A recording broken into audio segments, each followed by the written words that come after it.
आसंता 13 तारीख दिन साधारण निर्वाचन हवाकू जाउची।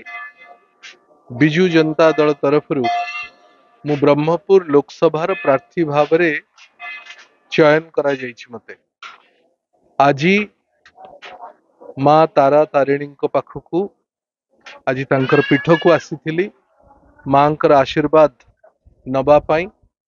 माँ पाखरे आज मोर समस्त निष्ठार सहित आज तांको पाखरे प्रार्थना करिछि जे अंचलर भविष्यतर विकास पाई मते समस्त शक्ति दियंतु, मोर दल को समस्त शक्ति दियंतु, ओडिशार वरेण्य मुख्यमंत्री नवीन बाबू को शक्ति दियंतु एवं ओडिशा रे पुनर्बार षष्ठ थर पाई बिजू जनता दल सरकार हो एवं जड़े योग्य व्यक्ति भाव रे ब्रह्मपुर लोकसभा तरफ बिजू जनता दल प्रार्थी भाव में मते चयन करंतु साधारण जनता एवं मते आशीर्वाद करंतु एवं मु अंचलर शाणित स्वर को मु लोकसभा रे दिल्ली दरबार रे उचित भाव रे उठेई पारि।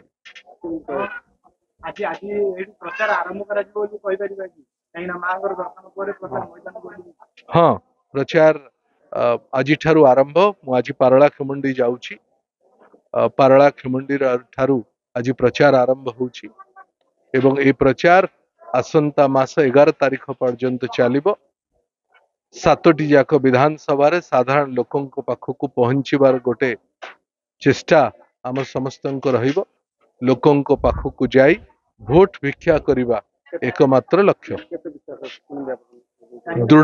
दृढ़ विश्वास अछि जो भली भावरे लोकोंकर आस्था बिजू जनता दल ऊपर अछि, जो भली भावरे विश्वास नवीन बाबू ऊपर अछि, षष्ठ थर पुनर्बार शासन व्यवस्था आसीबो एवं योग्य व्यक्ति को लोकसभा को पठेइबे साधारण जनता ए विश्वास हमर अछि।